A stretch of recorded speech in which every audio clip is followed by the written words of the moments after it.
ఈ మధ్య మనం అందరం కూడా ఒక పాట వింటూ ఉన్నాం, అమ్మ పాట. ప్రతి ఒక్క సోషల్ మీడియా యాప్లో హల్చల్ సృష్టిస్తూ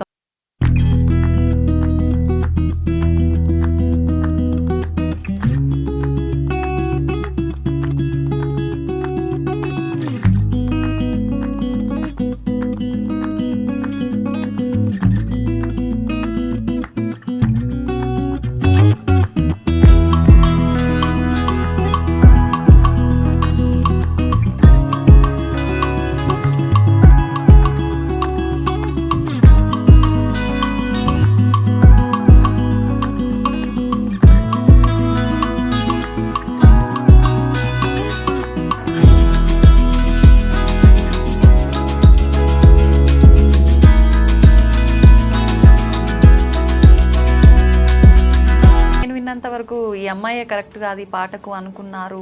అట్లా తీసేద్దాం అని అనిపించిన దానికి పెద్ద రీజన్ ఉంది.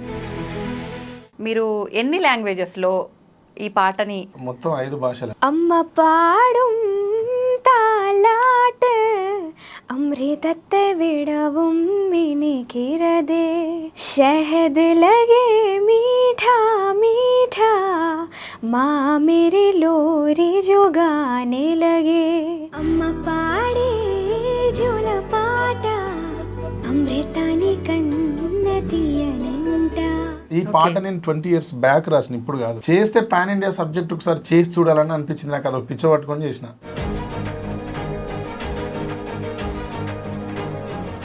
సాయి చంద్ గారి విషయానికి వస్తే వారికి మీకున్న అనుబంధం? బాణీకి, సాహిత్యానికి, పాటకు, గాత్రానికి, వాయిద్యానికి మీ అందరికీ ఉన్న సంబంధం సాయి చంద్ది నాకు.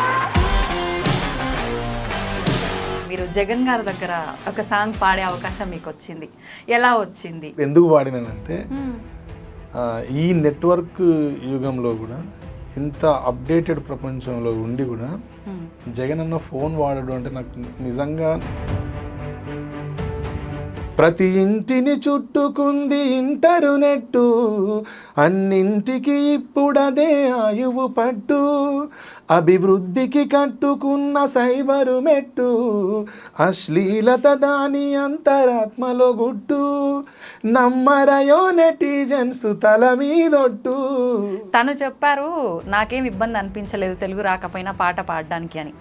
నాకు తెలిసినంత వరకు మీరు ఇబ్బంది పడే ఉంటారేమో తనకి చెప్పటానికి. లేదు లేదు, ఇది చాలా మందికి తెలియని విషయం, ఇప్పుడు చెప్తాను. Hi hello, welcome to I dream. నేను మీ విజిత. ఈ మధ్య మనం అందరం కూడా ఒక పాట వింటూ ఉన్నాం, అమ్మ పాట. ప్రతి ఒక్క సోషల్ మీడియా యాప్లో హల్చల్ సృష్టిస్తోంది, వైరల్ అవుతోంది. ఆ పాట మీ అందరికీ తెలుసు. ఆ పాట రాసిన వారు, పాడిన వారు ఇప్పుడు ప్రస్తుతం నాతో పాటు ఉన్నారు. ఇప్పుడు వారితో మాట్లాడి అసలు ఏంటి ఆ పాట అంత వైరల్ అవుతుంది అని వాళ్ళు ముందే అనుకున్నారా, అసలు ఏంటి దానికోసం వాళ్ళు ఎంత ఎఫర్ట్స్ పెట్టారు, అవన్నీ అడిగి తెలుసుకుందాం. Hi sir. హాయ్. హలో అండి జాహ్నవి గారు. సార్, అసలు సోషల్ మీడియా యాప్స్లో ఎక్కడ చూసినా కూడా ఇదే పాట, అమ్మ పాట.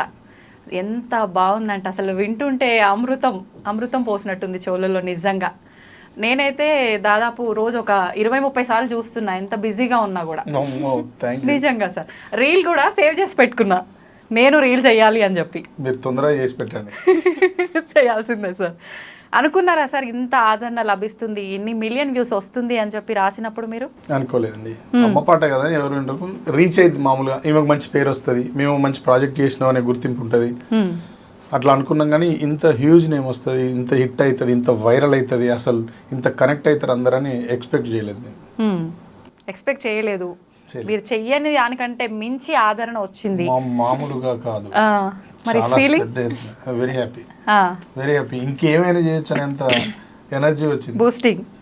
రియల్ అంటే మనం చేసిన ప్రాజెక్ట్ అందరు ఎంజాయ్ చేస్తే, అవును, ఎంజాయ్ చేస్తున్న వాళ్ళకంటే మనకి ఎక్కువ కిక్ వస్తుంది, మనకి ఇంకేదైనా చేయాలి వీళ్ళ కోసం అనిపిస్తుంది. అవునవును, అది ఇచ్చిండ్రు సార్ నాకు అమ్మ పాటతో. నిజంగా ప్రస్తుత రోజుల్లో చూసుకుంటే అమ్మ పాట అనగానే చాలా వరకు స్లో అయిపోయిందనే చెప్పాలి. అమ్మ అంటే ఒక ఫీలింగ్, ఆ వైబ్రేషన్ ఉన్నా కూడా ఆ సాంగ్స్ విషయానికి వస్తే ఏముండదు, మిగతా పాటలకి ఉన్నంత బూస్టింగ్ ఈ సాంగ్స్కి ఉండదు. అయితే సార్, మీరు ఎన్ని లాంగ్వేజెస్లో ఈ పాటని రాశారు? తెలిసిందే. ఎస్ సార్, తెలిసింది. మొత్తం 5 భాషలండి. తెలుగులో నేను రాసినాను. తెలుగులో నేను రాసిన దాన్ని ఈ మాతృకను తీసుకుని హిందీలో రఖీబ్ ఆలం గారు ఓకే చాలా ఫేమస్ లిరిక్ రైటర్ అక్కడ. ఇప్పుడు పుష్ప 2 కూడా ఆయన రాసినారు, త్రిబుల్ ఆర్ ఆయన రాసినారు, బాహుబలి కూడా వర్క్ చేసినారు ఆయన. ఓకే మంచి మంచి పెద్ద పెద్ద రైటర్స్, పెద్ద లిరిక్ రైటర్ ఆయన అక్కడ. తర్వాత కన్నడలో వరదరాజు గారు సేమ్ మూవీస్ అన్ని మళ్ళీ కన్నడలో అతను రాసినాడు. ఓకే ఇప్పుడు పుష్ప 2 కూడా అతనే రాసింది. ఓకే చాలా మంచి పెద్ద లిరిక్ రైటర్ ఆయన కూడా. ఆయన కన్నడంలో రాస్తున్నారు. స్నేహన్ గారు అని లిరిక్ రైటర్, కమల్ హాసన్ గారికి బాగా అత్యంత సన్నిహితులు. ఆయన సినిమాలకు అక్కడ రాస్తుంటారు. ఆయన చేత తమిళ్లో రాయించిన ఓకే తమిళ్ లిరిక్ చాలా బాగుంటుంది అది కూడా. ఓకే ఓకే ఇప్పుడు ఈ మూడు భాషలు పాడేసింది. ఇంకొక మలయాళం లాంగ్వేజ్ ఇప్పుడు వస్తుంది. అది కూడా తనే పాడుతున్నారా సార్? అన్ని ఆమెనే, అన్ని తనే పాడుతున్నారు. ఒకరితోనే చేద్దాం ఒక ప్రాజెక్ట్. సెకండ్ ప్రాజెక్ట్ అయిన తర్వాత ఆలోచించుకుందాం. కానీ ఇప్పుడు ఒకరితో ఒక ప్రాజెక్ట్ చేసినప్పుడు ఒక దగ్గర కనెక్ట్ అయితే ఇంకా అన్ని చోట్ల కనెక్ట్ అయితే లక్ కదా. అవునవును, ఏం చెప్పలేం. సోషల్ మీడియా ఎవరికొకరికి నచ్చి షేర్ చేసినా అది పట్టింది అంటే లైఫ్ ఇట్లుంటది. అవునవును, రిజల్ట్ ఎంత పెద్ద రాత్రే ఏం జరుగుతుందో తెలియదు. నిజం అండి. మేము పడుకొని నేను నిజంగా నిరాశతో పడుకున్నా, నిద్ర లేచేసరికి చాలా నిండిపోయింది వ్యూవర్షిప్ అంతా. అవును, ఫుల్ ఫిదా అయిపోయినాం ఆ మార్నింగ్ నుంచి. ఒక హైలో ఉన్నాం మేము గత ఒక 4-5 రోజుల నుంచి. అసలు ఎక్స్పెక్ట్ చేసింది కాదు కదా, ఏమైనా జరగవచ్చు. అట్లాంటి మంచి కల్చర్ ఏర్పడ్డ పాటని ఒకే అమ్మాయిని అన్ని చోట్ల ఒకే వాయిస్ అన్ని చోట్ల ప్రజెంట్ చేసి చూద్దామని డిసైడ్ అయ్యి టక అన్ని కొట్టేసినాం. ఓకే, అంటే ఇప్పుడు ఈ పాటకి ఇంత ఆదరణ వచ్చిన తర్వాత అనుకున్నారా అదర్ లాంగ్వేజెస్ లో కూడా? స్టార్టింగ్ లోనే అన్ని లాంగ్వేజెస్ రాసాను. మలయాళం ఇప్పుడు అనుకున్నాం కొత్తగా. ఓకే, అంతే ఫస్టే అనుకున్నాం. చేస్తే పాన్ ఇండియా సబ్జెక్ట్ ఒకసారి చేసి చూడాలని అనిపించింది నాకు. అదొక పిచ్చ పట్టుకొని చేసిన పాటను కూడా, అమ్మ పాటను కూడా మోడర్న్ గా ప్రజెంట్ చేయాలనిపించింది. అప్పుడు చక్రి గారు అమ్మ నాన్న తమిళమ్మాయిలో నీవే నీవే నీవే నేనంట, ఆ పాటలో ఎక్కడ కూడా అమ్మ ప్రస్తావన ఉండదు అమ్మ అని. కానీ పాట అద్భుతంగా ఉంటుంది. అమ్మ అనే ప్రస్తావన ఉండదు, అమ్మ అని అనరు ఎక్కడ కూడా. ఆ పాట మొత్తం వినండి, అమ్మ అని అన్నాడు. అవునవును, మీనింగ్ బాగుంటుంది. అమ్మ అని అనకుండా అమ్మ పాట చేసినారు అప్పుడు, అదొక హిట్. అట్లనే ఇప్పుడు మనం కూడా ఏదైనా చేస్తే ఒక వెస్టర్నైజ్డ్ చేయాలని అనుకున్నాం. ఈ పాట నేను 20 years బ్యాక్ రాసిన, ఇప్పుడు కాదు. అప్పుడే ఈ ట్యూన్ చేసిన. ఇప్పుడు దీనికి ఆర్కెస్ట్రేషన్ అంతా చాలా మోడర్న్గా చేయించాలనిపించి అక్కడ మన కొచ్చిన్లో ఉంటారు పిల్లలు, ఒక టీం ఉంటుంది, బ్యాండ్ ఉంటుంది, సిస్కో డిస్కో అని. వాళ్ళని అడిగి కీబోర్డ్ వర్క్ కొంత, ఫ్లూట్ వర్క్ అంతా అక్కడ చేయించుకున్నాను. తర్వాత ఇక్కడ అరుణ్ చిలువేరు అని మ్యూజిక్ డైరెక్టర్ అండ్ గిటారిస్ట్, ఆయన చేత అడిషనల్ ప్రోగ్రామింగ్ చేయించుకున్నాం. మళ్ళీ తర్వాత ఆయన చేత గిటార్స్ చేయించినాం. ఆ తర్వాత వినయ్ గారు సౌండ్ ఇంజనీర్ ఉంటారు, ఆయన దీని సౌండ్ ఇంజనీర్. వోకల్స్ ఇక్కడ రామ్ గండికోట అనే తమ్ముడు, sound engineer Ram Gandikota and Anand Paul అనే అబ్బాయి, వీళ్ళిద్దరు వోకల్స్ రికార్డ్ చేశారు అన్ని లాంగ్వేజెస్. అట్లా అందరి మంచి వాళ్ళందరి హెల్ప్ తీసుకొని చేసినాం మాకు తెలియకుండానే. అట్లా దీన్ని మోడర్నైజ్గానే చేసినాం. కానీ మోడర్నైజ్గా చేసిన తర్వాత మేము అనుకున్నాం ఏంటంటే రీచ్ అయిద్దా ఈ పాట అని. యూట్యూబర్స్ అందరిని అడిగిన, మదర్ సాంగ్ మీద ఇంత ఇన్వెస్ట్మెంట్ చేయకండి మీరు, మదర్ సాంగ్ మీద మీరు ఎక్స్పెక్టేషన్ పెట్టుకోవద్దు, రీచ్ అవ్వదు, వినర్ ఫస్ట్ ఎవరు అమ్మ పాట అని. అక్కడి నుంచి నిరాశ వైపోయినాం.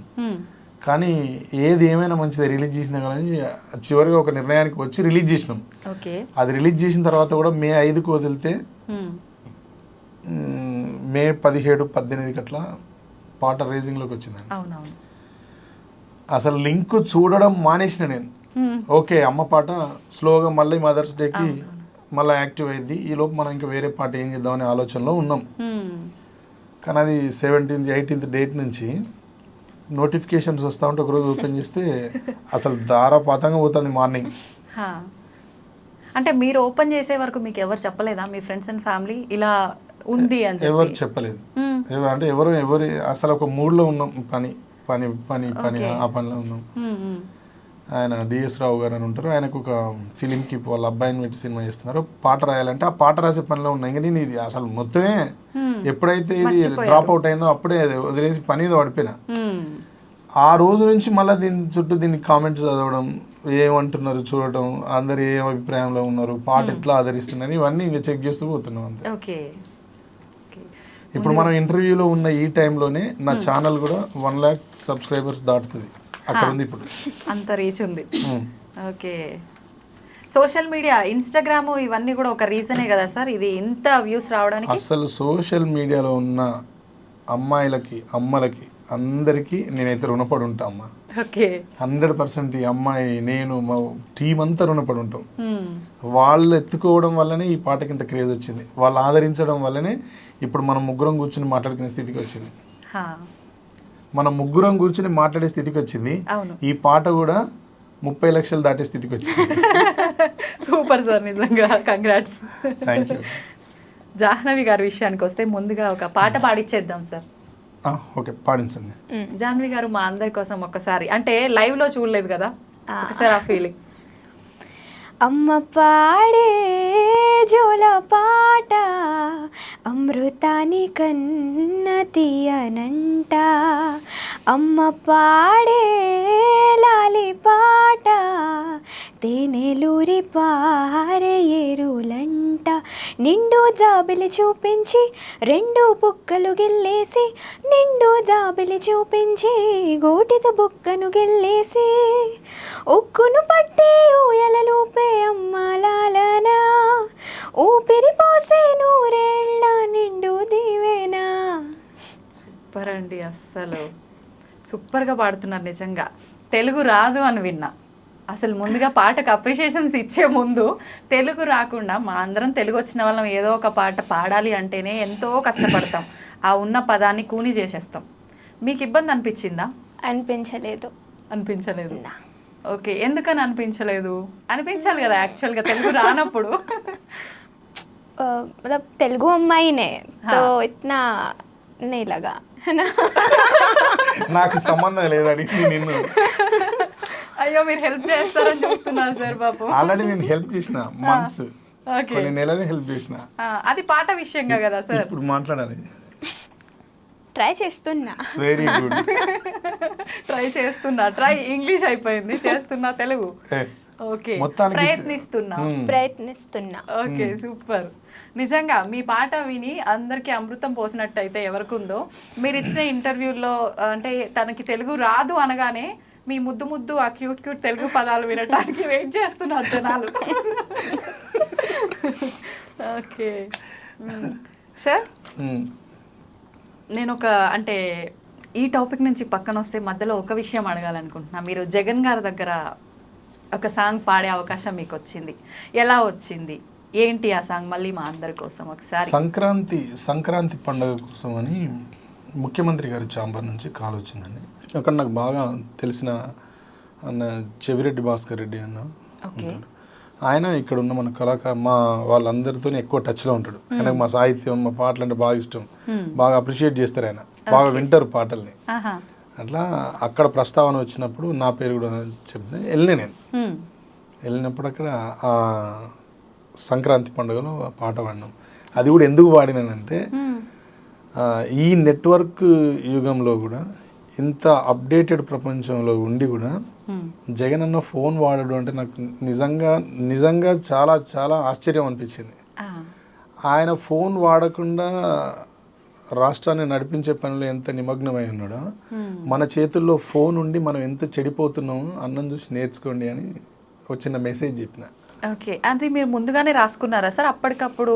లేదు, నేను రాసిన పాటే అది, ఇంతకుముందు రాసుకున్న పాటే.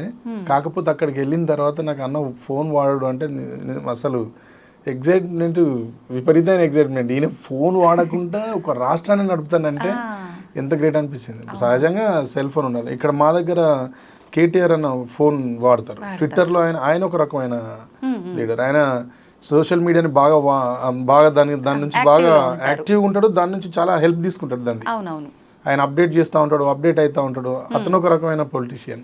ఆయనేమో దీన్ని వాడుకున్నాడు టెక్నాలజీని. కానీ జగన్ అన్న టెక్నాలజీని పక్కన పెట్టి టెక్నాలజీ టైంని నడిపిస్తాడు. ఒక 5 ఏళ్ళు నడిపించాడు, మామూలు విషయం కాదు కదా. అట్లా నాకు సెల్ ఫోన్ వాడి దుర్వినియోగం అవుతున్న వాళ్ళ జీవితాల లోపల ఈ అన్నను ఆదర్శంగా తీసుకోండి, సెల్ ఫోన్ ఎక్కువ వాడొద్దు అని చెప్పేసి అని చెప్పాలనిపించి చెప్పిన.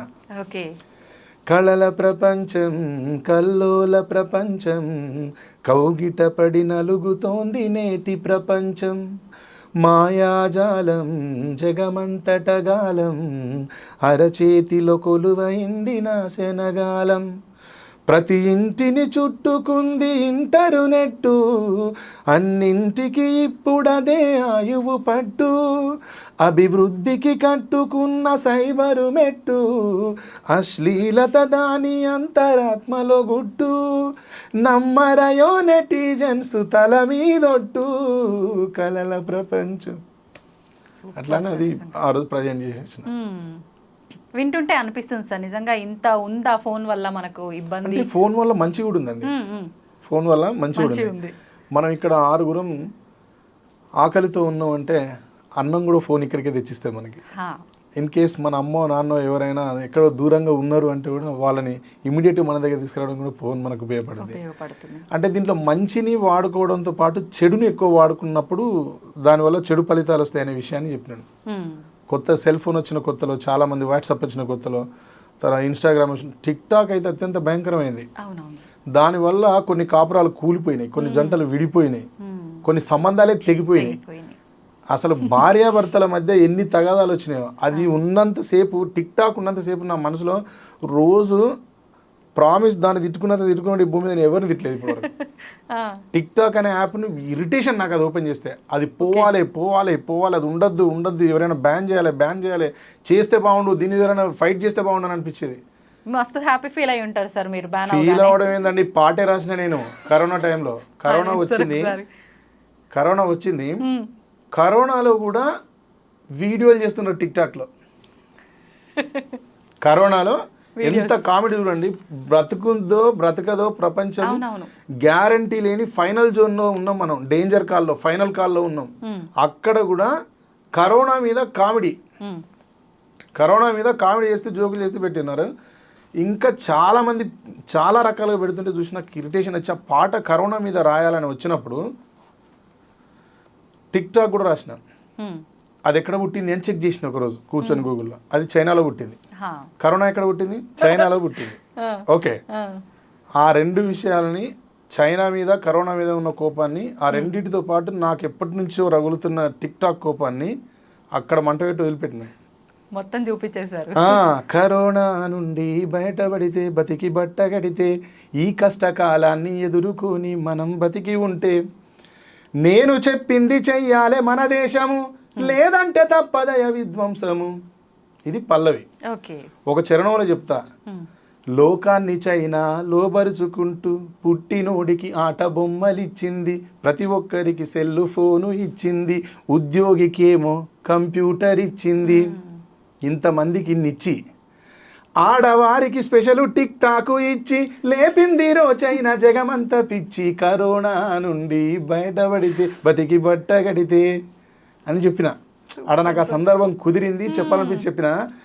నరేంద్ర మోడీ గారు నేనేదో వెళ్ళి ఆయన దగ్గర ప్రాధేయపడి సార్ దీన్ని బంద్ చేయండి సార్ అని నేను మొరపెడితే విని చేసినట్టుగా చైనా వస్తువుల్ని బ్యాన్ చేయడంతో పాటు ఆ యాప్ని ఫస్ట్ బ్యాన్ చేసిన నేను.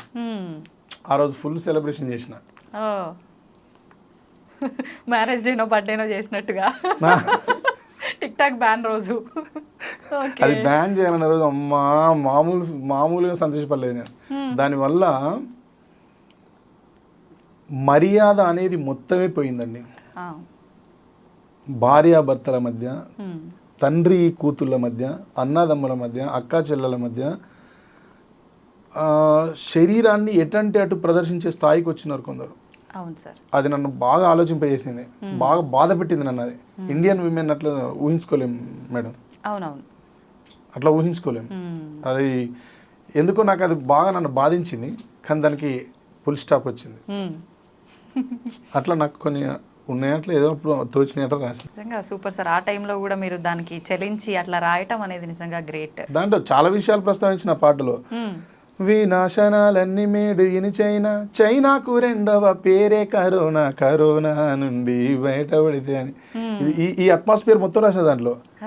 వేసేటి స్విచ్, వెలిగేటి లైటు, తిరిగేటి ఫ్యాను, ఒరిగేటి సోఫా, చూస్తున్న టీవీ, కూర్చున్న మంచం, తింటున్న కంచం ఇల్లంతా వ్యాపించి ఉన్నది చైనా సిగ్గుంటే కొనవద్దు ఇక మీదటైనా. ఆ పాట వార్నింగ్ ఇచ్చిర్రు అందరికి ఒక రకంగా. వార్నింగ్ నేను కాదండి, కవి. కవికి ఒక్కొక్కసారి కవి లోపల ధిక్కార స్వరం అనేది ఉంటుంది. వాడిని ఈ సమాజం గౌరవిస్తుందండి, సురేందర్ని కాదు.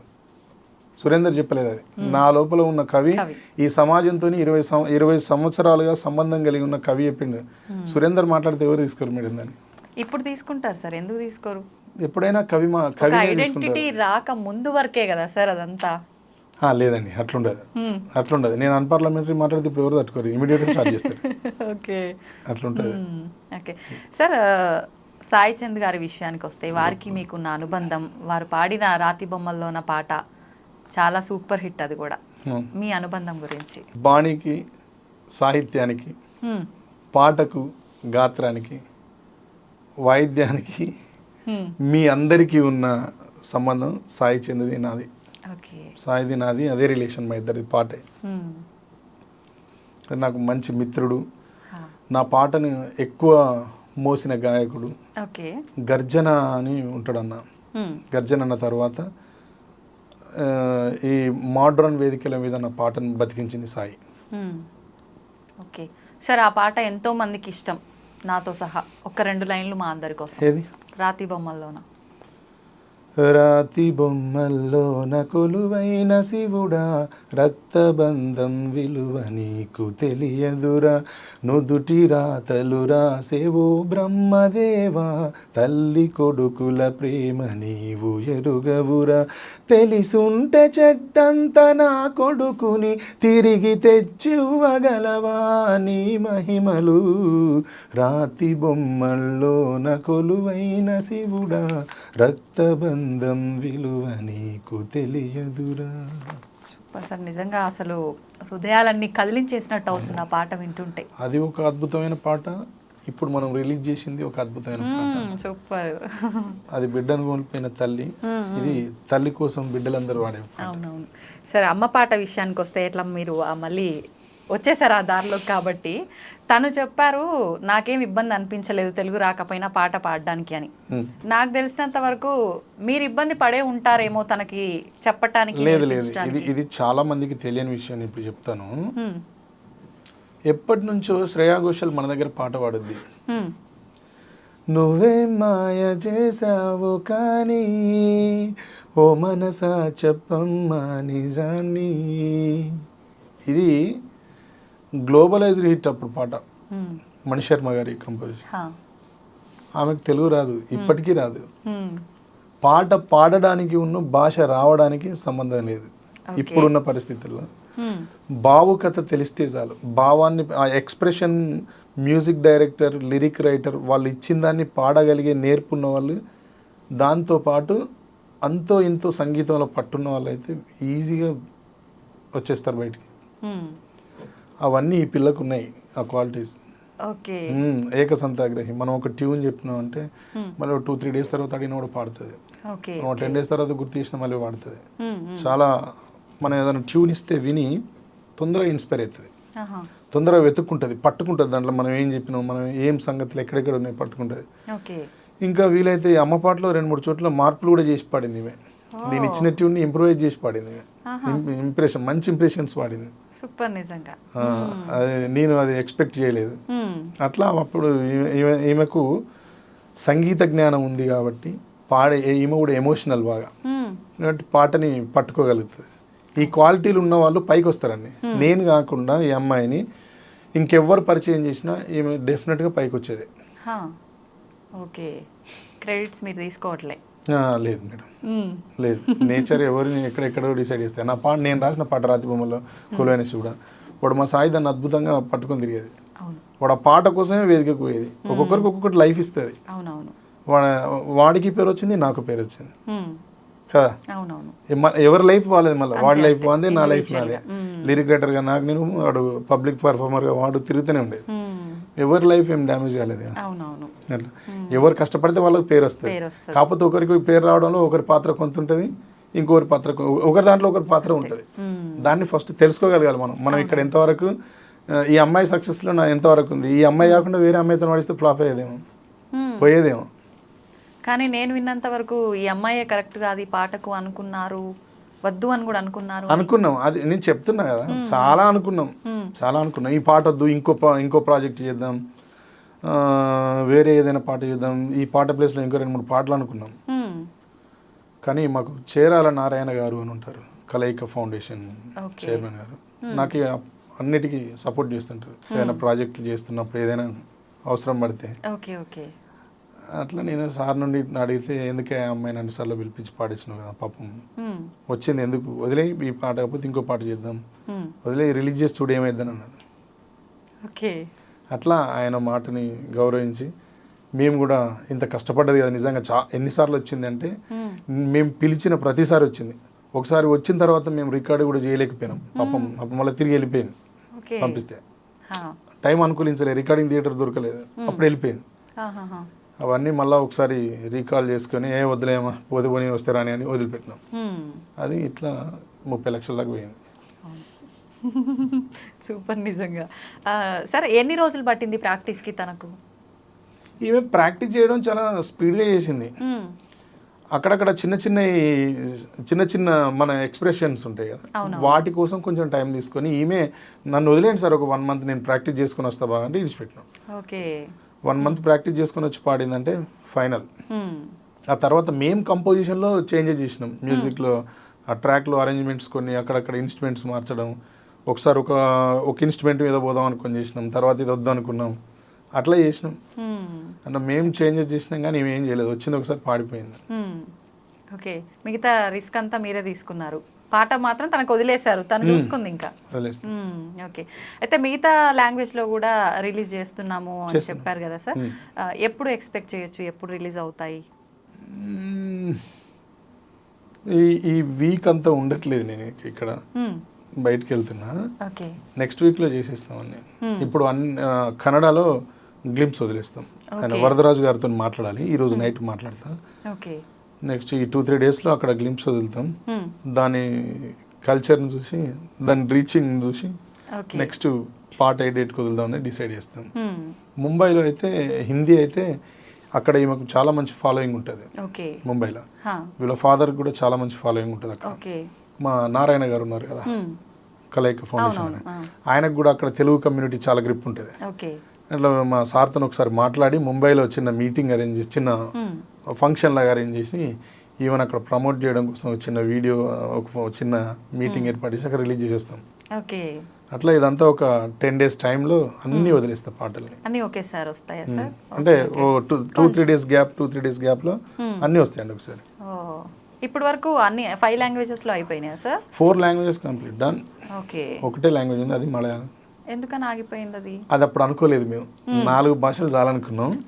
ఇప్పుడు రీచ్ అయింది కదా, ఇక్కడ రీచ్ అయిందంటే ఆటోమేటిక్గా వెళ్తుందండి. ఇక్కడ అదేదో హోప్ వచ్చింది, ఎందుకంటే రాసిన లిరిక్ రైటర్స్ అంతా అక్కడ పాట రాసిన వాళ్ళంతా ఇక్కడ మనకెంత పేరుందో, మనకెంత పీపుల్తో రిలేషన్ ఉందో, వాళ్ళకు కూడా వాళ్ళ లాంగ్వేజ్లో అంత రిలేషన్ ఉందండి. కాబట్టి ఇప్పుడు మనం చేస్తే వాళ్ళు కూడా ఉపయోగపడతారు అక్కడ. ఓకే, తెలుగులో వచ్చినంత ఆదరణ మిగతా లాంగ్వేజ్లో కూడా వస్తుంది అని అనుకుంటున్నారా సార్? ఇంత రాకపోవచ్చండి, చెప్పలేం.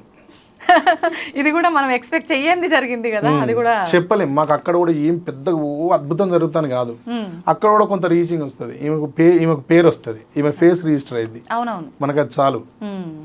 అత్యాశ ఎందుకండి, ఇక్కడ మన మదర్ టంగ్ లో చాలా కంఫర్ట్ జోన్ లో ఉన్నాం, మనల్ని చాలా ఆదరించిండ్రు, చాలా గుర్తించారు, మా శ్రమని అందరు ప్రేమిస్తాను, ఇది చాలండి, ఇంతకంటే పెద్ద దురాశ ఏమీ లేదు.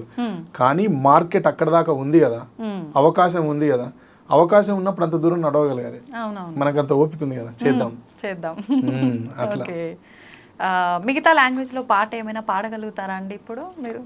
అమ్మ పాడే జోల పాట అమృతాని కన్న తీయనంట, అమ్మ పాడే లాలి పాట తేనెలూరి పారే ఏరులంట, నిండు జాబిలి చూపించి 2 బుగ్గలు గిల్లేసి, నిండు జాబిలి చూపించి గోటితో బుగ్గను గిల్లేసి, ఉగ్గును పట్టి ఊయలలోపే అమ్మాలాలనా, ఊపిరి పోసే 100 ఏళ్ళ నిండు దీవెనా, షహద్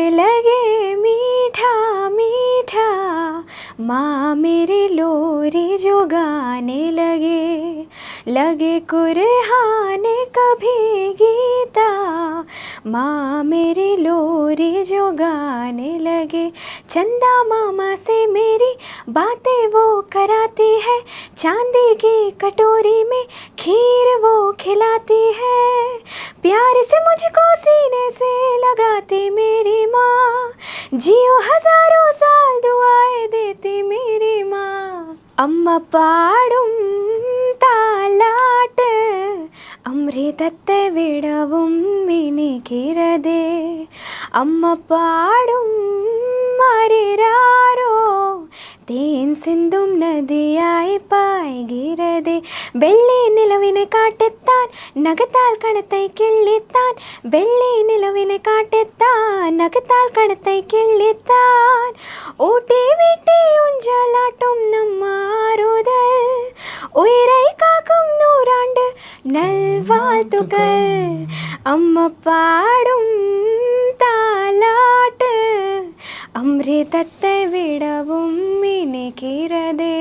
సురేందర్ గారు, తెలుగు పాట విన్నప్పుడు ఎంతైతే బాగుందో మిగతా లాంగ్వేజ్ విన్నప్పుడు కూడా అంతే వినసొంపుగా అనిపించింది. దానికి ఒక క్వశ్చన్ వేశాను నేను జాన్వి గారికి, మీరు విన్నారు కదా, తెలుగులో సమాధానం మేమందరం ఎక్స్పెక్ట్ చేస్తున్నాం దాని దగ్గర నుంచి. ఎట్లా అది ఈక్వల్గా మెయింటైన్ చేశారు, బ్యాలెన్స్ చేశారు అదే ఫీలింగ్లో పాడడానికి? కష్టం అనిపించిందా ఎక్కడన్నా? ఏం లేదండి, ఎందుకంటే మంచి ఆ భాషలన్నింటి మీద బాగా పట్టున్న అరేంజర్స్ తో వర్క్ చేసినాం. వాళ్ళు చాలా జాగ్రత్తగా కూర్చునేట్టు పాడించారు. నేను ఫైనల్ గా పల్లవి అయిపోయిందండి అంటే లోపలికి వెళ్ళి విని, బాగుందా సార్ మీరు లాంగ్వేజ్ కరెక్ట్గా పలికిందా, ఎక్కడేం అక్షర దోషాలు ఏం లేవు కదంటే, ఏం లేవండి బాగా పాడిందంటే పల్లవిని నాకు మీటర్కి ఉందా లేదా, స్కేల్లో ఉందా లేదా, టెంపోలో ఉందా లేదా, ఇవి చూసుకుని బయటకు వచ్చేది. అంతే. నేను అక్కడ కూర్చోలేదు, ఏమో నేను కూర్చుంటే భయపడి సగం పాట పాడపోయేది. అంత భయపెట్టిరా సార్? భయపెట్టడం కాదు, అటెండ్ చేయడం కష్టం అవుతుంది ఎవరికైనా. ఓకే, మనం పని చేస్తున్నాం, ట్యూన్ నేర్పించిన అందరం బయటనే కూర్చునేది. తెలుగు వాడుతున్నప్పుడే ఉన్నా. మిగతా లాంగ్వేజెస్ అన్ని వరదరాజు గారు కన్నడ ఆయనే దగ్గరుండి పాడించారు. ఓకే, ఆయన అభిప్రాయం కూడా అమ్మాయి వాయిస్ తెలుగుగా ఉందండి, చాలా లైట్గా ఉందండి, కొంచెం వెయిట్ ఉంటే బాగుండండి అని ఆయన కూడా అన్నారు. ఓకే, కానీ ఇప్పుడు అంత కలలా ఉంది. ఆయన దగ్గరుండి పాడించారు అమ్మ పాట. సో దానివల్ల ఆ లాంగ్వేజ్ కూడా ఆయన చాలా ఫ్రెండ్లీగా ఉంటారు. ఆయనతో పని చేస్తే మనకు అసలు పని చేసినాం, మనం పనిలో ఉన్నాం, ఇప్పుడు ఇదేదో బరువు మోస్తున్నాం అనే ఫీలింగ్ ఉండదు. చాలా ఫ్రెండ్లీగా ఉంటాడు, చాలా ఈజీగా పని చేస్తాడు ఆయన. ఆయనే పాడించండి దగ్గర ఉండి, మరి ఆయన ఒక నైట్ అంతా పాపం టైం కేటాయించి పాట పాడించి బస్కి వెళ్ళిపోయింది ఆయన ఆ రోజు నైట్. చిక్కబల్లాపురం వాళ్ళ ఊరు, బస్కి దించి వచ్చినాం పోయి ఆయన దించిండు. తర్వాత తమిళ్ ఆయన స్నేహన్ గారితో వీడియో కాల్లో ఉండి జూమ్ కాల్ పెట్టుకుని, బొప్పా గారు అని ఉంటారు, తమిళ్ ఈ లాంగ్వేజెస్ తెలుగు లాంగ్వేజ్ తమిళ్ కూడా అతను ట్రాన్స్లేట్ చేస్తారు. చాలా మంచి విద్వత్తున్న మనిషి, పెద్ద మనిషి ఆయన. ఆయన ఉండి దగ్గరుండి తమిళ్ వాడించిండు స్నేహన్ గారితో జూమ్ కాల్ మాట్లాడుకుంటూ.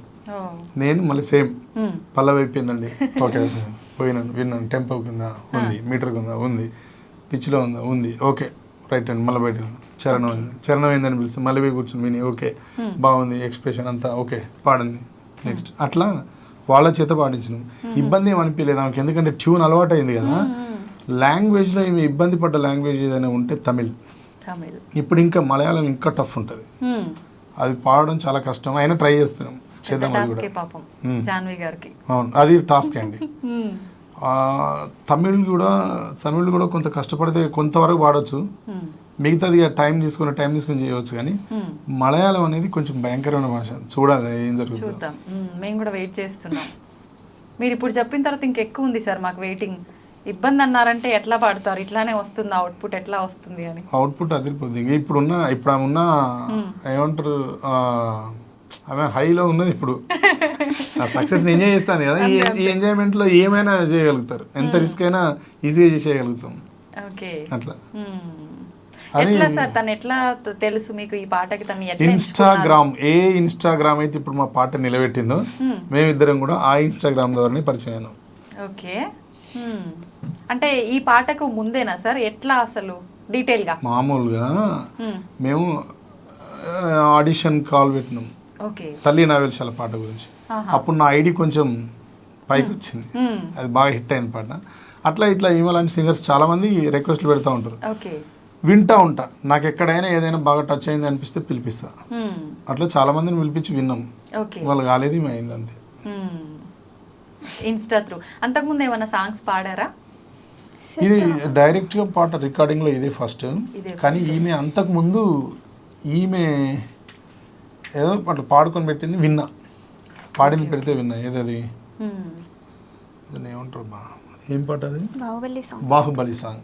అలా ఏదో మన వీళ్ళు ఏదో కంపోజ్ చేసుకొని పెడితే విన్నా, బాగా అనిపించింది ఆ వాయిస్. అట్లా విన్న తర్వాత ఇంకా బాగా పాడగలదు అని అనిపించి పిలిపించి పాడించిన. పాడగలదు అనిపించి పిలిపించిన తర్వాత తను పాడిన తర్వాత తను సెట్ అవ్వదేమో అని ఎట్లా అనుకున్నారు సార్? పాడిన తర్వాత, అది పాడిన తర్వాత అప్పుడు ఆమె వాయిస్ బాగాలేదు, ఒక్కసారి పాడలేదు. Okay okay. లాంగ్వేజ్ కి గ్యాప్ వచ్చింది కదా, పదును పెట్టారు తర్వాత అవుట్పుట్ ఫైనల్లీ. అట్లా తీసేద్దామని అనిపించిన దానికి పెద్ద రీజన్ ఉంది. యాక్చువల్లీ ఈ మిస్టేక్ చాలా సార్లు జరుగుతూ ఉంటుంది, చాలా మంది జరుగుతూ ఉంటుంది. నా జీవితంలో మొదటిసారి జరిగేది కానీ జరగలేదు. ఓకే. ఏం జరిగింది అంటే, మేము ఎవరైతే కంపోజర్ ఉంటారో, ఇప్పుడు మా దగ్గర మీరు చూడండి, మన దగ్గర బాగా మీరు చెక్ చేయండి, కీరవాణి గారు ఒక పాట పాడింది అనుకోండి, ఆయన తర్వాత ట్రాక్లో ఎవరిని ఊహించుకున్నా అసలు ఎక్కదు. అయితే కీరవాణి గారికి కానీ ఇంకా ఏ మ్యూజిక్ డైరెక్టర్స్ కానీ వాళ్ళకి పాడాలని ఉండదు. వాళ్ళని ఎందుకు పాడిస్తారు అంటే, producers cue tracks first version చేసినప్పుడు ప్రొడ్యూసర్స్ విని ఉంటారు, సింగర్స్ పాడితే కొన్ని పాటలకు కనెక్ట్ అవ్వరు వాళ్ళు అసలే. మీ వాయిసే బాగుందండి, మీ వాయిసే బాగుందండి అని చెప్తా ఉంటే అప్పుడు మ్యూజిక్ డైరెక్టర్స్ కూడా వీళ్ళు వినరబ్బా అని వదిలేస్తారు, వాళ్ళ వాయిసే పెడతారు. అట్లా ఇక్కడ మా ఫ్రెండ్స్ కూడా ప్రొడ్యూసర్స్ లాగా మా స్నేహితులంతా ఏంది, అమ్మాయి వాయిస్ చిన్నగా ఉందిరా, నీ వాయిస్లో వింటే మత్తున్నది, ఆ వాయిస్లో వింటే మాకు అసలు ఏమనిపిస్తలేరా అంటే, ఎక్కడనో ఏదో మిస్ అవుతుంది, వేరే ట్రై చేసి చూడు, లేకపోతే నువ్వే పాడు అని అంటే నేను పాడడం అనేది కుదరదు, అట్లా చేయదు. కానీ ఆమెతో ఏం చేద్దాం ఆలోచిద్దామని అట్లా మారుద్దాం అనుకున్నాం. కానీ ఆ తర్వాత వద్దు అని అనుకున్నాం, నారాయణ సార్తో మాట్లాడిన తర్వాత వద్దు అనుకుని డిసైడ్ అయ్యి వదిలేసినాం. అట్లా అనిపిస్తుంది, ఏమైనా అనిపిస్తుంది. మనం డ్రెస్ మనం షాప్లో చూసినప్పుడు చాలా బాగా అనిపిస్తుంది, వేసుకుంటారు, అద్దం ముందు చూసుకుంటారు, అన్నీ బాగుంటాయి. కానీ ఇంటికి తీసుకొచ్చి చేసుకున్న తర్వాత ఎందుకు ఒకసారి అన్కంఫర్ట్ అనిపించి ఆ డ్రెస్సులు వేసుకోం మనం. అవునవును, ఏదైనా అంతే. ఓకే. అనుకున్నప్పుడు ఒకలాగా, తీరా కొన్ని సందర్భాలు అట్లా ఉంటాయి అంతే. సార్, మీ ఫ్రెండ్స్ అన్నారు మీ వాయిస్లో ఆ పాట బాగుంది, అమ్మాయి వాయిస్లో తేలిగ్గా అనిపిస్తుంది. ఒక్కసారి మా అందరి కోసం మీరు ఆ పాట పాడండి. మా ఇద్దరికి కంపేర్ చేయడం కోసం అయితే కంపేర్ కాదు సార్, వినాలి మీ వాయిస్ కూడా. అమ్మ పాడే జోల పాట అమృతాని కన్న తీయనంట, అమ్మ పాడే లాలి పాట తేనెలూరి పారేరులంట, నిండు జాబిలి చూపించి రెండు బుగ్గలు గిల్లేసి, నిండు జాబిలి చూపించి గోటితో బుగ్గను గిల్లేసి, ఉగ్గును పట్టి ఊయలలుపే అమ్మలాలనా, ఊపిరి పోసే నూరేళ్ల నిండు దీవెన, కురిసేవాన చినుకులకి. దీంట్లో నాకు బాగా నచ్చింది ఒక చరణం చెప్తాను. నింగిని తాకే మేడలకి పునాదిరాయి అమ్మా, అందం పొందిన ప్రతిశిలకి ఉలిగాయం అమ్మా, చీకటి చెరిపే వెన్నెలకి జాబిల్లి అమ్మా, లోకం చూపే కన్నులకి కంటి పాప అమ్మా, అమ్మంటే అనురాగ జీవని, అమ్మ ప్రేమే సంజీవని. అద్భుతం సార్, నిజంగా ఇది నాకు బాగా నచ్చిన చరణం ఈ పాట. చాలా బాగుంది నిజంగా, అద్భుతంగా ఉన్నాయి ఆ పదాలు. సూపర్, నిజంగా చెప్పడానికి అసలు మాటలు ఏముంటాయి సార్, ఇంత అద్భుతమైన పదాలు పాటల రూపంలో విన్న తర్వాత. జాన్వి గారు, 1 month మీరు ప్రాక్టీసింగ్ టైం ఇక్కడే ఉన్నారు, 1 monthకి పైగానే ఇందాక సార్ చెప్పారు. ప్రాక్టీస్ టైంలో నిజంగా మీరు ఎలా ఉన్నారు, ఎక్కడున్నారు, ఓన్లీ ప్రాక్టీస్ కోసమే వచ్చారా, అవన్నీ ఒక్కసారి మాతో షేర్ చేసుకోండి. చెప్పాలి, ఎలా చెప్పాలా? తెలుగులో చెప్పాలి. తెలుగులో చెప్పు, స్పష్టంగా చెప్పు.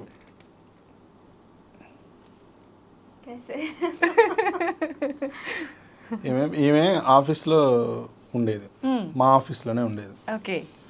ఈమెను ఒక్కదాన్నే వదిలేసేది మేము ఎవ్వరూ ఉండకపోయేది ఆఫీస్లో. కింద మా ఆఫీస్ కిందనే ఓనర్స్ ఉంటారు, ఓకే. భోజిరెడ్డి గారు అని చాలా మంచి వ్యక్తి అంకుల్. వాళ్ళు మా కిందనే ఉంటారు కాబట్టి ఫుల్ సెక్యూరిటీ. పైన పెంట్ హౌస్, మా ఆఫీస్ ఒక ఆశ్రమం లాగా ఉంటుంది. మంచి నిజంగా చెట్లు వీళ్ళు పైన అంతా పీస్ఫుల్గా వింటేజ్ కల్చర్ ఉంటుంది. ఓకే. ఏమైనా దాంట్లో ఇడిచిపెట్టిపోయేది మేము. ఉన్నంతసేపు అందరం టీం అంతా ఉండేది, టీం ఉన్నంతసేపు పండుగలా ఉండేది. ఆ తర్వాత ఈమెను ఒక్కదాన్ని వదిలిపెట్టి వచ్చేది. అడిగేది మేము నైట్ ఒక పర్లేదు చెలేగా సార్ ఉంటాను సార్, చెలేగా సార్ అని. ఈమె చెలేగా చెలేగా చెలేగా అని ఏ విషయాన్నైనా చెలేగా సార్ అన్న వల్ల చెలేగా అనే వర్డ్ మీద కూడా పాట రాసినాం. నెక్స్ట్ ఆ పాట కూడా అదే పాట పాడిస్తున్నాం నెక్స్ట్ ఈమెతోని. ఛానల్లో ఈ పాట చేస్తాం మళ్ళీ నెక్స్ట్. ఈమెను ఒక్కతి ఉంటుంది పాపం, బోరు కొడుతుందని ఒక 4 రోజులు ఈమెను టార్చర్ చేసిన తర్వాత 5వ రోజు క్రికెట్ గ్రౌండ్కి తీసుకుపోయేది. క్రికెట్ ఆడేది మేము టీం అంతా కలిసి. ఓకే, మంచి చిల్ అయ్యారు. క్రికెట్ ఆడేది అందరం అక్కడనే క్రికెట్ ఆడేది. అయ్యప్ప సొసైటీలో నెట్ క్రికెట్ అందరం. ఈమె బౌలింగ్ చేసేది, బ్యాటింగ్ చేసేది, ఫీల్డింగ్ చేసేది. ఓకే. అట్లా మా కొంచెం ఈమెకు అట్మాస్ఫియర్ చేంజ్ చేసి మా ఆఫీస్ అట్మాస్ఫియర్ నుంచి బయటికి తీసుకుపోయేది. ఈమె చాలా హ్యాపీగా ఉంచాలి కొద్దిసేపు అని చెప్పి అందరం ఉండాలి కదా. 24/7 ఉండలేము ఏమవుతుంది. ఈమె ప్రాక్టీస్లో ఉండదు, ఆమె డ్యూటీలో ఆమె ఉండదు, మా పనిలో మేము ఉండాలి కదా. నా పనులు నేను చేసుకోవడానికి బయటికి పోయేది పాపం ఒక్కతి ఉంటుంది కదా అని చెప్పి మా టీం అందరిని పిలిచి అక్కడ కూర్చొని కొద్దిసేపు ముచ్చట్లు పెట్టి ఈమెతో పాటలు పాడించుకొని విని, మేము కొన్ని పాటలు పాడి వీణ పెట్టి క్రికెట్ ఆడి అక్కడ ఏదో ఫుడ్ తెప్పించుకొని తిని అట్లా టైం స్పెండ్ చేసేది. చాలా ఒంటరిగా ఒక్కతే ఉన్నది. మాకు ఆ విషయం మస్తు నచ్చింది. ఈమె ప్లేస్లో ఇంకెవరైనా ఉంటే విపరీతంగా టార్చర్ చేస్తారు మమ్మల్ని. కానీ చాలా ఓపికగా కూర్చున్నది, ఓపికగా ఉన్నది. నేను ఒక 20 days కంటిన్యూగా ఆఫీస్ వైపు పోలేదు. ఫోన్ ఏదన్నా ఫోన్లో మెసేజ్. మళ్ళీ మా ఇద్దరికి నాకు హిందీ రాదు, నాకు తెలుగు రాదు. మస్తుండేది ఈమెతో టైం. అసలు ఆ చాట్ అంతా పోయింది కానీ నా ఫోన్ ఫార్మేట్ అయ్యి ఘోరమైన కామెడీ ఉండేది. మంచి మెమరీస్ గ్యాదర్ చేసుకున్నారు సార్ అయితే. ఘోరమైన కామెడీ. ఓకే. ఇప్పుడు చెలేగా అంటే హిందీ. మీరు హిందీలోనా సార్ ఆ పాట రాబోయేది మరి? నో, ఈ హిందీ అమ్మాయితోని తెలుగు లిరిక్ రైటర్ భాష ఉంటుంది తెలుగులో. హిందీ వర్డ్ అది ఒకటే తీసుకున్నాం అంతే. ఈమె ఏ విషయాన్నైనా నీకు జాను ఈరోజు పిజ్జా పంపిస్తున్నా చెలేగా సార్ అనేది, బిర్యానీ పంపానంటే చెలేగా సార్ అనేది. ఏంద్రా ఈ పిల్ల ఏది అడిగినా చెలేగా అంటుందని, ఏదైనా నిజం చెలేగానే ఆ వర్డ్ తీసుకొచ్చి పాట చేసినాం. ఓకే, అయిపోయిందా సార్ రాయటం? అయిపోయింది, పాట అయిపోయింది. రికార్డ్ కూడా ఈరోజు ఉండే మీ ఇంటర్వ్యూ చేయబట్టి బ్రేక్ అయింది. ఓకే, మా ఇంటర్వ్యూ చేయబట్టి బ్రేక్ నిజంగా అడగండి మీ ఇంటర్వ్యూ వల్లనే బ్రేక్ అయింది నిజంగా. ఇంకా దీని తర్వాత ఇంకేం ఇంటర్వ్యూ ఇవ్వద్దు, ఇప్పుడు మనం ఈ పని చేసినాక ఇద్దామని అనుకున్నాం. కానీ మీరు కాల్ చేసేసరికి ఇప్పుడు చేయాలి కదా, రావాలి కదా. పోన్లేండి సార్, కొత్త విషయం ఒకటి ఇప్పుడు పబ్లిక్ కి అందింది కదా సార్ మా ద్వారా. మీ మెమోరీస్ ని మాతో షేర్ చేసుకున్నారు, మేము కూడా హ్యాపీ ఫీల్ అయినాం కాసేపు. అంతే కదా సార్? అవును. అంటే నైట్ గోకార్టిన్కి ఎయిర్పోర్ట్ దగ్గర పోయేది అందరం, మొత్తం టీం అంతా. బాగా ఈమెతోని మంచి టైం స్పెండ్ చేసినాం అందరం. ఈమె కూడా మాత్రం చాలా ఫ్రెండ్లీగా బాగా కలిసిపోయింది. ఈమె కొంచెం ఈగో చూపించినా, ఈమె ప్రవర్తనలో కానీ యాటిట్యూడ్ చూపెట్టినా కానీ ఈమె ఉండలేకపోతుంది. మీరు రిటర్న్ పంపించేద్దాం, నువ్వు వద్దు పోమ్మని. మా ఫ్యామిలీలో మా టీంలో ఒక మెంబర్లా కలిసిపోయింది. ఆడపిల్ల ఉన్నదనే ఫీలింగ్ ఉండకపోయింది. సహజంగా ఒక అమ్మాయి ఉంటే అమ్మాయిని మనం ఏదో ఆమె సెక్యూరిటీ ఇవ్వాలి, ఆమె ఆడపిల్ల ఏదో స్పెషల్గా చూడాలి, ఇట్లుంటుంది కదా. అసలు ఈమె ఉంటే అది మొత్తమే లేదు. మేము మాతో ఒక అబ్బాయి ఉన్నట్టే లెక్క, మా టీంలో మెంబర్ ఉన్నట్టే. అట్లా ఏదో అందరి దయ, అమ్మ దయ, పాట మొత్తానికి రీచ్ అయింది. చాలా చాలా చాలా హ్యాపీ అండి. మేము అప్పుడు పడ్డ కష్టానికి ఈ పిల్ల రీచ్ అవ్వకపోతే ఎంత పాపం తగిలిద్దాం మనకు అనుకునేది. ఎందుకు అనిపించలేదు సార్? అంటే తనతో అంటే మీరు జర్నీ చేస్తున్నప్పుడు అనిపించింది మదర్ సాంగ్స్ రీచ్ అవ్వవు అని యూట్యూబర్స్ చెప్పిన తర్వాత నా ఒపీనియన్ మార్చుకున్నా నేను. ఎందుకంటే నేను యూట్యూబ్లో పాటలు చేయలేదు, నాకు జనం పాటల మీద పట్టుంది. నేను ఏదైనా రాస్తున్నాం, పోతున్నాం, సినిమాలు అవి చేస్తున్నాం, ఇది పోయింది. కానీ ఇక్కడ నాకు ఈ వేలో నాకు వర్క్ నేను చేయలేదు. ఎప్పుడో 4 ఏళ్ల క్రితం ఛానల్ ఓపెన్ చేసిన, దాంట్లో బోనం బోనం బోనం తెలంగాణ ప్రాణం ప్రాణం బోనం, ఆ పాట కూడా నా ఛానల్లో ఫస్ట్ పాట అమ్మవారి పాట అని చేసిన. అది కూడా చాలా ట్రెండింగ్ ఉంటుంది పాట, కానీ ఎవ్వరు వినలేదు అప్పుడు. అమ్మవారి పాట కూడా వినలేదు ఎవరు, బోనం పాట కూడా. ఇప్పుడు నాకు అందరు ఇప్పుడు వచ్చి ఏం చెప్పిండ్రు, అసలు ఎవరు పాట రీచ్ అవ్వదు అని అన్నారు. 4 ఏళ్ల క్రితం నేను ఏదో పాట పెట్టిపోయినా, మొన్న ఏదో వెలిశాల పాట చేస్తే మా కళాకారులు అందరి చేయుత వల్ల ఆ పాట హిట్ అయింది. అందరు దాన్ని షేర్ చేయడం, అందరు దాన్ని పాడి పెట్టడం, అట్లా నాకు మా కళాకారులు, తెలంగాణలో ఉన్న కళాకారులు అందరూ హెల్ప్ చేశారు నాకు ఆ పాటకి. అట్లా పాట హిట్ అయిందని. దాని తర్వాత నేను కంటిన్యూగా ప్రాజెక్ట్ ఏం చేయలేదు. ఆ తర్వాత మా సాయి చనిపోతే మా సాయి కోసం ఆ కళాకారులు అందరం కలిసి పాట చేసినాం. ఆ పాట కూడా కొంత రీచ్ అయింది. కానీ నేను దీన్ని ఎప్పుడు కూడా ఇది ఒక ప్లాట్ఫామ్, దీని మీద పనిచేద్దాం మనం చేయాలని ఎప్పుడు చేయలేదు. నాకు ఎప్పుడో వీలున్నప్పుడు ఏదో తోచినప్పుడు వేస్తూ వెళ్ళిపోయినా. నాకు తెలియని విషయంలో అందరు చెప్పింది దాన్ని వినాలి కదా. అట్లా నేను కొంత కన్విన్స్ అయ్యే టైంకి నారాయణ గారు నేను ఆ నదిలో కొట్టుకుపోయే టైంకి నన్ను ఇట్లా సింపుల్గా తల మీద జుట్టు పెట్టి తీసి ఒడ్డు కూర్చోబెట్టింది. అట్లా జరిగింది. ఓకే, మొత్తానికి మంచి మెమోరీస్, సూపర్ పాట, అసలు అనుకోని విధంగా సూపర్ హిట్. అవును, అమ్మ పాట కాదు అని అందరు చెప్పిన తర్వాత అయ్యింది అంటే, ఇంకా అంటే నెగిటివ్ వేలో ఉండి అది పాజిటివ్ జరిగిందంటే ఆ హ్యాపీనెస్కి అసలు అవధులు ఉండవు. అమ్మో అసలు ఆ ఫీలింగ్లో మీరు ఉన్నారు. అవును, 100%. Super sir. నిజంగా నేను చెప్పా కదా స్టార్టింగ్లో కూడా, పాట విన్న దగ్గర నుంచి ఎట్లా అయినా చేయాల్సిందే తనతో అన్న ఒక్కటే ఉంది నా మైండ్లో. ఫైనల్లీ చేసేసా, ఫుల్ హ్యాపీ నిజంగా. Thank you sir, thank you very much. నిజంగా మీ టైంని, మీ షెడ్యూల్ పక్కన పెట్టి కూడా నేను పిలిచినందుకు మీరు వచ్చి మాకు మంచి బ్యూటిఫుల్ ఇంటర్వ్యూ, మెమోరీస్ షేర్ చేసుకున్నారు. నమస్తే sir, thank you very much. Thank you అండి.